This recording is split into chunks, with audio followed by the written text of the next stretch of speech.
절기를 다시 한번 좀 우리가 특별한 절기가 될 때마다 절기의 의미와 또 우리가 가지고 있는 절기의 흐름을 좀 기억할 필요가 있습니다. 우리는 달력을 2개 가지고 사는 사람들입니다. 몇 개 가지고 있다고요? 2개. 얘들아, 너네는 2개의 달력을 가지고 사는 사람들이야. 2개의 달력. 우리에게는 이 세상, 우리 대한민국이 사용하는 이 달력이 하나 있고, 그리고 또 어떤 달력이 있죠? 교회가 사용하는 교회 달력. 이렇게 이 세상이 우리 대한민국이 사용하는 달력은 태양에 따라 오랫동안 사용하고 있는 태양력이라고 하죠. 태양력이 있고, 그리고 교회가 기념하고 교회가 기억하는 교회력이라고 말하는 교회의 달력이 있습니다. 우리한테는 달력이 몇 개? 그래서 2개. 예. 우리 세상의 달력은 1월 1일에 시작해서 12월 31일에 끝나요. 그죠? 그래서 12월 30일이 지나면 또 한 살이 먹고 또 학년도 바뀌고 모든 걸 새롭게 해요. 세상의 달력은 1월 1일로 시작해서 12월 31일에 끝나. 그러면 우리가 사용하는 이 교회의 달력, 교회력은 언제 시작해서 언제 끝날까? 11월쯤 시작해서 10월 말쯤, 11월 말쯤, 12월쯤 시작해서 11월 말쯤에 끝나요. 왜 12월에 시작할까? 12월에 예수님이 태어나신 성탄절이 있기 때문에. 우리는 예수님의 자녀이고 예수님의 백성이기 때문에, 그분을 따른 제자이기 때문에 예수님이 이 땅에 오신 그날을 교회는 시작으로 봐요. 그리고 그 예수님을 기다리는 날들을 시작으로 해요. 그래서 교회는 대림절로 시작합니다. 11월 말이나 12월 초에 시작되는 대림절. 대림절을 시작으로 해서 예수님을 기다렸으니까 예수님이 태어나신 성탄절이 오고, 성탄절이 지나면 우리가 기다렸던 예수님이 이제 우리와 함께 하시는 날이니까 주연절로 이어집니다. 그리고 주연절의 끝에는 그 주님께서 이제 우리를 위해 십자가에 달려 죽으시는 사순절이 있고, 죽으시는 고난주간이 있고, 그리고 부활하시는 부활절이 있습니다. 그리고 부활절 다음에는 어떤 절기가 이어지죠? 주님이 부활하시고 승천하시고 난 다음, 주님이 부활하시고 제자들과 함께 50일 정도 같이 했죠. 그래서 기쁨의 50일이라는 부활절 전에 사순절, 고난의 40일이 있고, 부활절 이후에는 열흘 더 많은 기쁨의 50일을 보냅니다. 기쁨의 50일이 지나고 주님은 승천하시죠. 그러고 나서 누가 오셔요? 성령께서 오셔요. 그래서 성령 강림절, 주님 성령님과 함께하는 성령 강림절로 쭉 이어지다가 다시 대림절.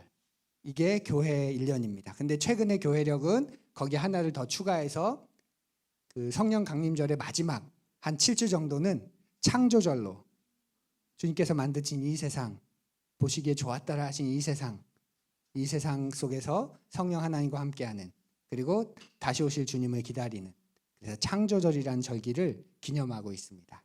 그게 우리가 사용하는 또 다른 달력, 교회력의 모습입니다. 그 교회력에 따르면 지금은 사순절 기간이고, 이제 오늘은 주님께서 예루살렘으로 들어가시는, 십자가에 달려 죽으시기 위해 예루살렘으로 들어가시는 종려주일, 그리고 내일부터는 고난주간이 시작됩니다. 알았죠? 우리는 몇 개의 달력이 있다? 2개의 달력이 있다.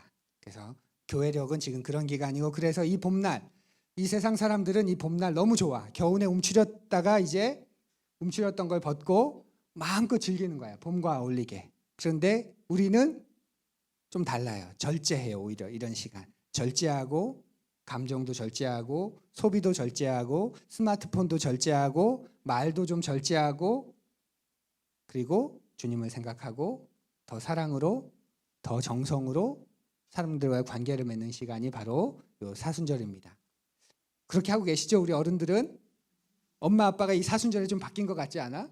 이상하게 혼도 좀 덜 내, 이상하게 짜증도 좀 덜 내, 엄마 아빠가 좀 덜 싸우는 것 같아. 예, 이 사순절입니다. 우리에게 그런 사순절의 기간 우리가 보내고 있습니다. 그리고 오늘은 그 사순절의 마지막 한 주입니다. 주님께서 예루살렘으로 들어가시는 종려주일인데, 종려주일이라는 건 사람들이 예수님께서 예루살렘으로 들어가실 때 예수님을 맞이해요. 굉장히 환호성을 가지고 맞이해요. 심지어는 종려나무 가지를 꺾어서 가지고 와서 막 흔들면서 예수가 예루살렘으로 들어온다고 환영하고 엄청 환호성을 질러요. 그런 의미의 종려주일입니다. 우리 그 부분을 말씀을 한번 읽어볼까요? 앞을 보며 시작. 아멘. 종려주일, 예수님이 예루살렘에 들어가실 때 모습이 이렇게 기록되고 이렇게 증언되고 있습니다. 사람들이 엄청 몰려들어서 예수님이 나귀를 타고 이렇게 들어오시는 거 보면서 환호성을 지르고 있는 거예요. 막 흔들면서, 나무가지를 막 흔들면서. 이게 뭐랑 똑같냐면 당시에 황제가 행차할 때 그 황제를 맞는 모습이에요. 우리 놀이동산 가면 퍼레이드가 있죠. 퍼레이드. 가봤죠? 에버랜드에서, 롯데월드에서 퍼레이드 한 번씩 하잖아요. 그 퍼레이드가 어디서 나온 건지 알아요? 전쟁 후에 전쟁에서 승리한 그 군인이 본국으로 귀환할 때 우리가 이제 나가서 저 민족을 정복하고 이렇게 돌아옵니다 하고 군인들이 이렇게 들어오던 게 바로 그 퍼레이드예요. 그렇게 들어오면 그 뒤에는 뭐가 있을까? 잡혀온 노예들, 또 끌려오는 그 짐승들, 그리고 사람들, 포로들. 그러면 우리 민족, 우리나라 사람도 어때요? 우리가 정복했으니까 와 하면서 우리 민족이 위대하다, 우리 장군이 위대하다 하면서 환호성을 지르면서 막 기뻐하고 경축했어요. 마치 그런 거예요. 예수님이 들어올 때 사람들이 그렇게 예수님을 맞이하고 예수님을 왕이시라고, 진짜 이스라엘의 왕이 이제 났다고, 우리를 독립시켜줄, 우리를 로마로부터 살려줄 진짜 왕이 오셨다고 사람들이 그렇게 기뻐하며 맞이했습니다. 사람들이 예수님께서 예루살렘에 들어오시는 것에 흥분했지만, 그래서 모두가 응원한 것 같고 모두가 예수님 편인 것 같지만, 근데 우린 알아요. 조금 있으면 어떻게 해요? 사람들이 예수님께 등을 돌리죠.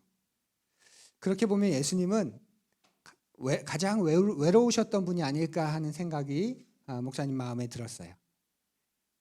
외로운 예수님. 어울려요? 안 어울려요?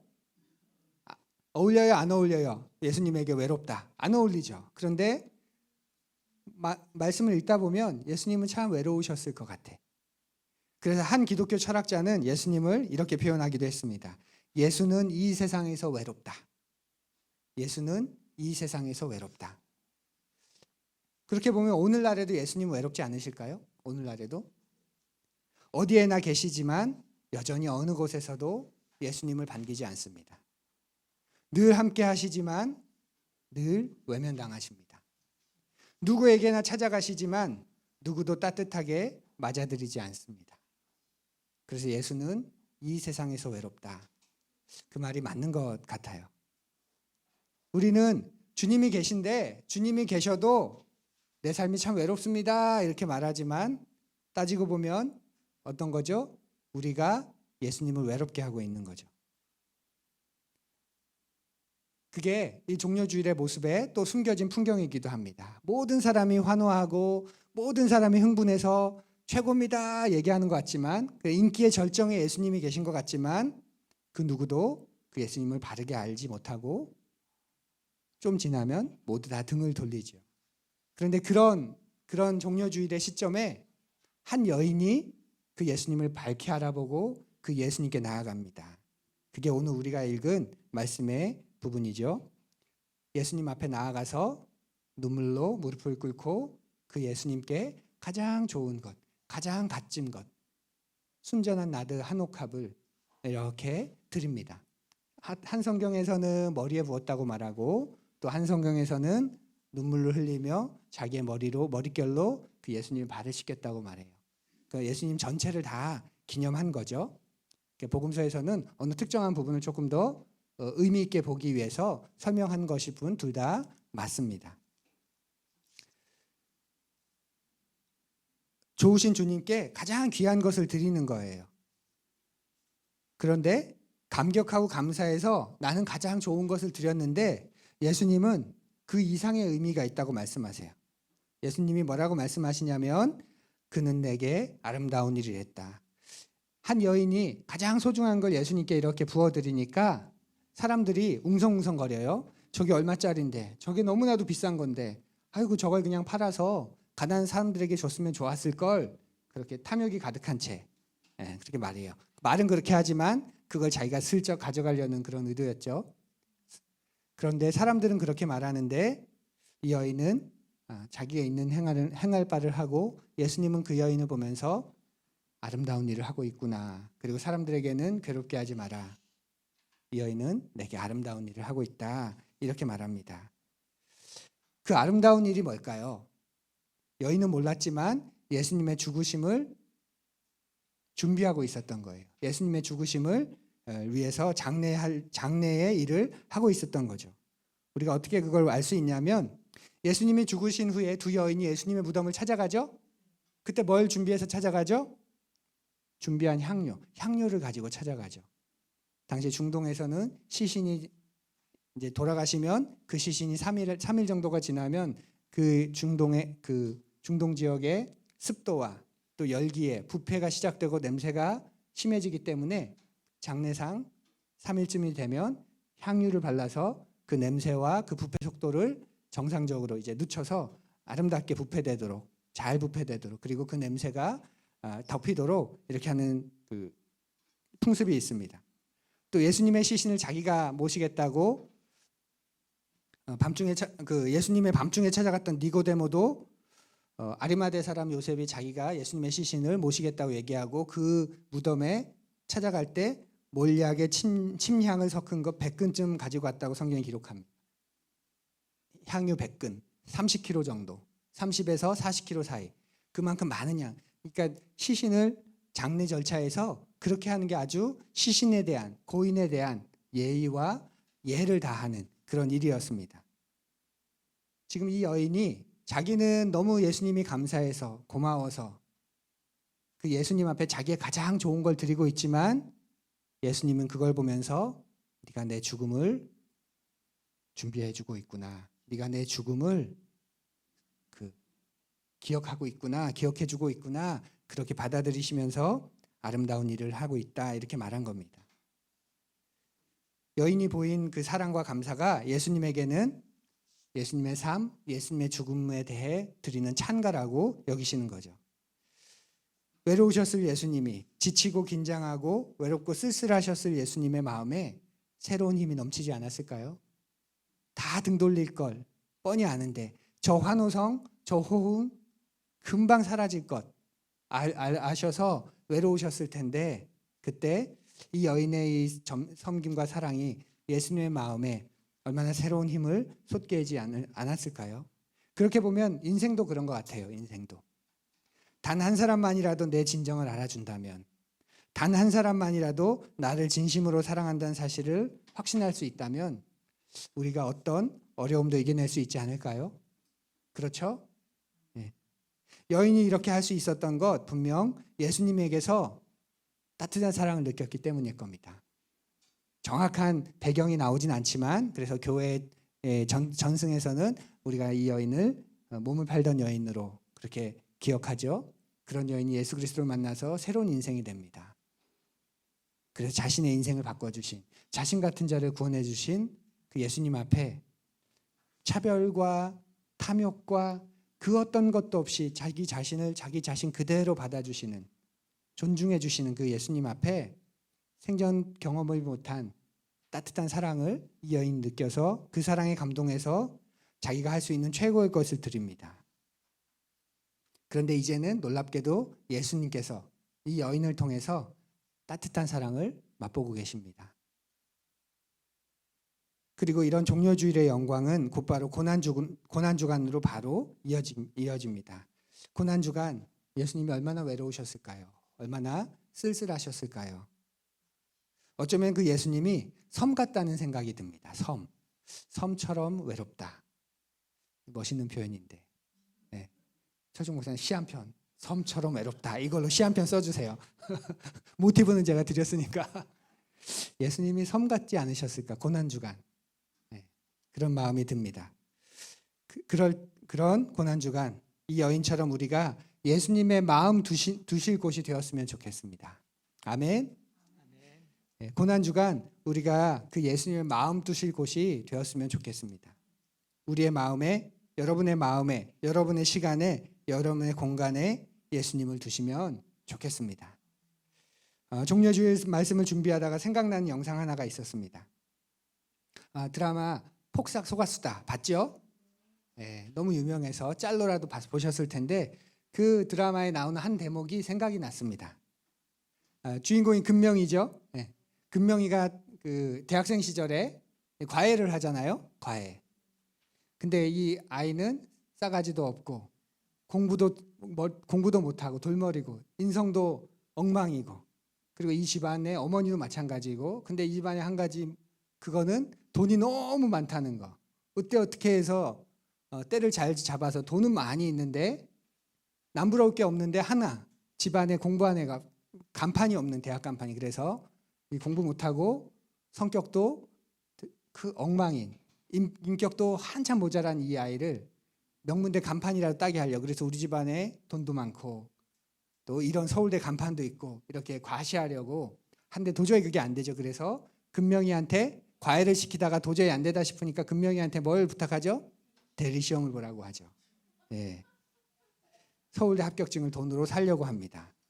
근데 대리시험을 보다가 걸리면 큰일 나니까 아파트 한 채를 줄 테니 해라. 네, 아파트 한 채. 오늘로 치면 한 8, 90억 주면 안 될까요? 서울대에 보내면 뭐 40평, 8, 90억짜리. 조금 급이 떨어지는 대학을 보내면 그래 뭐 한 23평, 17평, 4, 50억짜리 이렇게 그 제안을 합니다. 너무나 큰 금액 앞에서 금명이가 잠깐 긴장하면서 두근두근하죠. 예, 그런 금명이에게 그 엄마가 뭐라고 말하죠? 고생은 네 아빠, 당신의 선생님 아버지가 지금도 배 타는데 그거 선생님 때문에 배 타는 거 아니냐. 그러니까 엄마 아빠 생각해서라도 내 제안 받아라. 그렇게 말합니다. 그때 금명이가 마음을 다잡죠. 엄마 아빠 생각해서 이걸 받아라 하는 말에 엄마 아빠를 생각하면 금방 답이 나옵니다. 이러면서 뭐라고 얘기하죠? 엄마 아빠가 컨닝할 거면 차라리 꼴찌하라고 했다고. 그리고 치사하게 살지 말라. 나 치사하게 사는 거 보면 우리 엄마 아빠 운다고 그렇게 말합니다. 대리 시험 봐서 당신 딸이 붙으면 서울대 붙으면 서울대를 성실하게 준비했던 나 같은 애 하나가 떨어지는 건데 나 그거 쪽팔려서 못한다. 그렇게 되면 그거 어떻게 사냐 그러면서 거절합니다. 그 장면이 생각이 났습니다. 어떻게 그렇게 살까? 그리고 우리 아이를 어떻게 그렇게 키울까? 배짱이 있는 거절을 하는 아이로 키우고 싶지 않으세요? 또 우리가 그런 삶을 살고 싶지 않으세요? 어떻게 그렇게 할까? 주님이 왕이시게 하면 되지 않을까 하는 마음입니다. 주님이 왕이시게. 그 왕 앞에 내가 서 있다고 생각하게. 영광스럽게도 그 왕께서 누추한 내게 오셔서 나와 함께 하고 계신다고 여기면서 살면 우리도 그렇게 거절하는 배짱을 가진 사람으로 우리가 살아가고 우리 아이들이 그 앞에서 그렇게 살게 할 수 있지 않을까요? 우리는 압니다. 우리의 삶을. 우리는 내 삶을 총체적으로 평가할 수 있는 유일한 사람입니다. 다른 사람들은 내 삶이 가지고 있는 단점 몇 가지, 그게 전부처럼 혹은 내가 했던 좋은 것 몇 가지를 가지고 나라는 사람을 다 평가해 버리기도 합니다. 근데 나는 내 삶을 총체적으로 평가할 수 있습니다. 그런 내가 내 삶을 볼 때 잘한 한두 가지 것을 가지고 내 부족한 부분이 정당화될 수 없다는 것 우리가 다 알지요. 우리가 그런 인생을 사는데 그런 인생 앞에서 어떻게 이런 삶을 살 수 있을까? 주님이 왕이시게 하면서 살아야 하지 않을까요? 내일부터 고난주간이 시작되는데 그 고난주간 하루 한 번이라도 깨어있기 위해 기도하십시오. 하루 한 번이라도 골방을 찾고 무릎 꿇을 곳을 찾고 그런 곳이 없다면 내가 서 있는 그곳에서 잠깐이라도 호흡을 가다듬고 기도하십시오. 주님, 이곳이 제 골방입니다. 그러면서 그곳에서 잠깐 호흡을 가다듬고 마음을 좀 정리하고 기도하십시오. 여러분의 마음을 하나님께 드리십시오. 우리의 마음이란 게 얼마나 참 변화무쌍합니까? 이 좋은 봄날처럼 우리의 마음이 봄날 같을 때 있습니다. 그러면 어때요? 누구한테나 너그러워지고 세상을 아름답게 봅니다. 근데 그 마음이 언제 그랬냐는 듯이 또 먹구름 낀 겨울처럼 변합니다. 냉랭하게 대하고 세상을 암흑으로 여기면서 살기도 하죠. 또 살아가다 보면 밝은 날보다 넘어지는 날이 더 많은 것 같기도 합니다. 그럴 때 그런 우리에게 주님께서 요청하시는 건 뭘까요? 넘어지지 마가 아니라 넘어지는 건 괜찮아. 넘어진 걸 어떻게 해? 그런데 그 마음만큼은 넘어진 대로 두지 마. 그 마음 다시 내게 줘. 내가 닦아주고 내가 쓰다듬어주고 내가 만져줄게. 주님은 우리에게 그렇게 요청하십니다.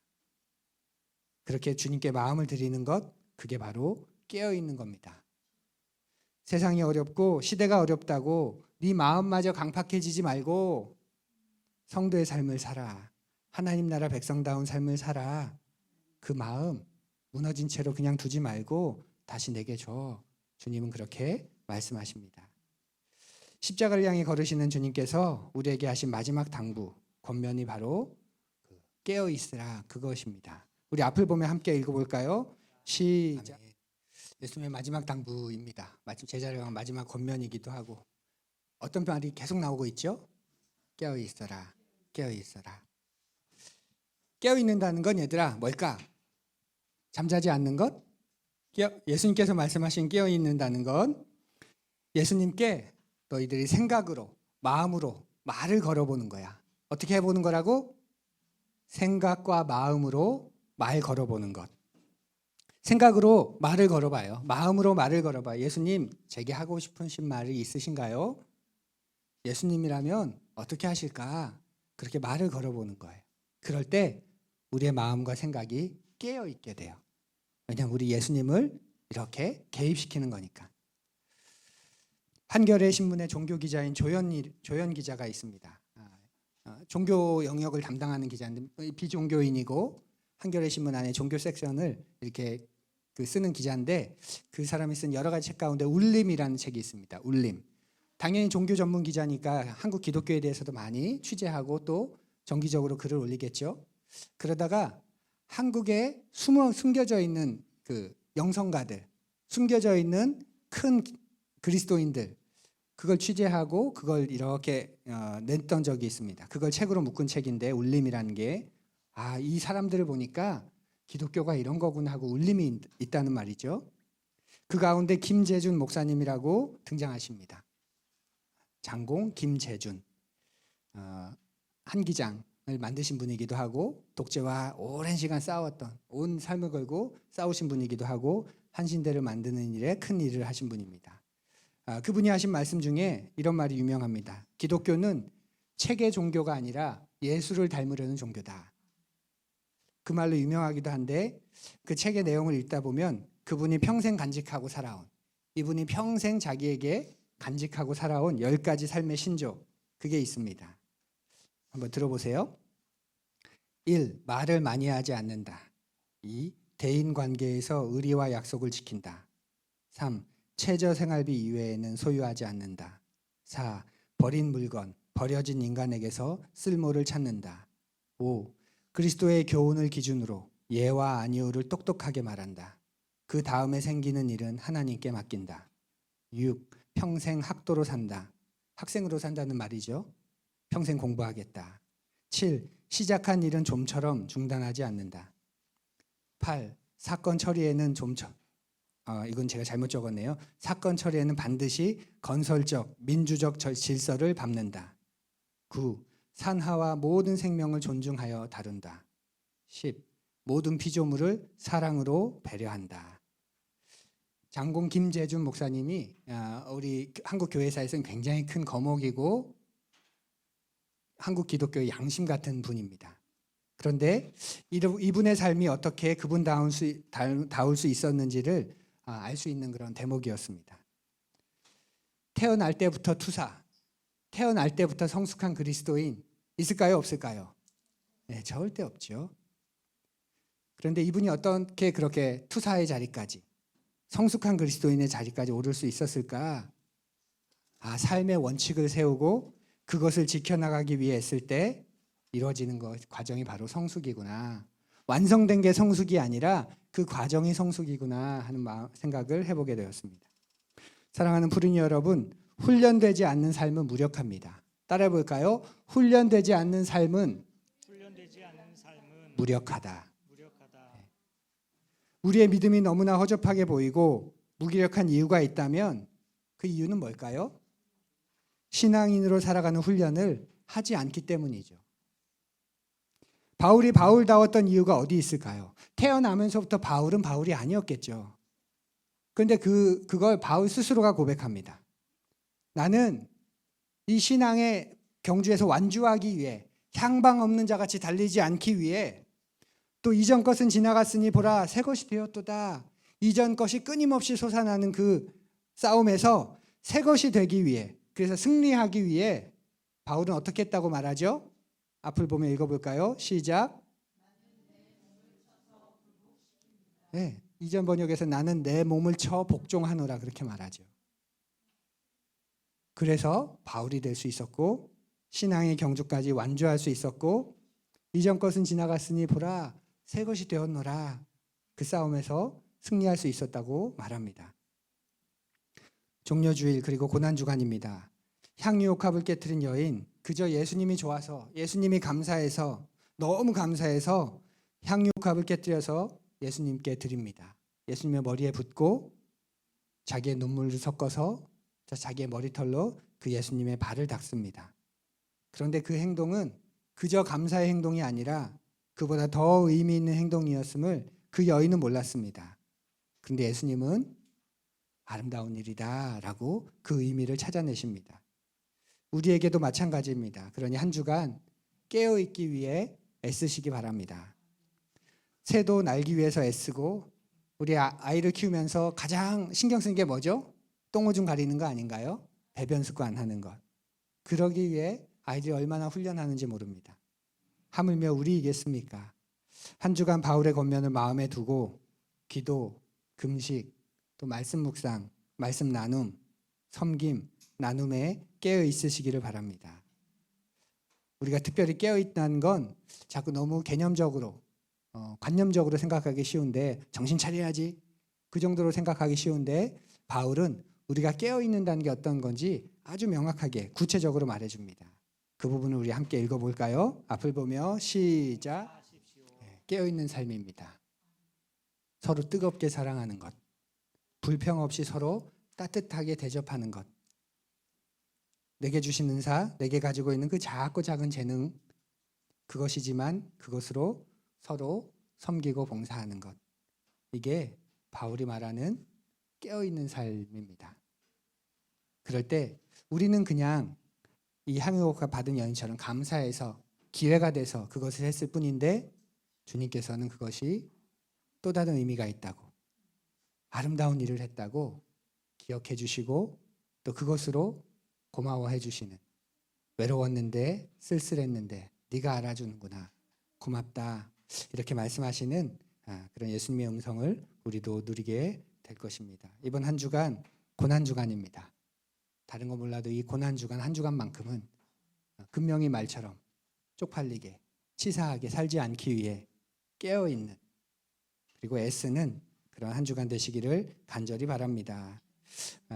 주보에 삽지되어 있는 성경 통독집 그리고 고난주간 매일 묵상 꼭 챙기시고 하루를 시작하면서 혹은 하루의 중반에 그 내용을 가지고 주님을 더 생각하는 그런 한 주 보내시기를 바라고, 그 과정 가운데 주신 은혜가 있다면 말씀 나눔도 서로 뜨겁게 사랑하는, 서로에게 하는 봉사 가운데 하나입니다.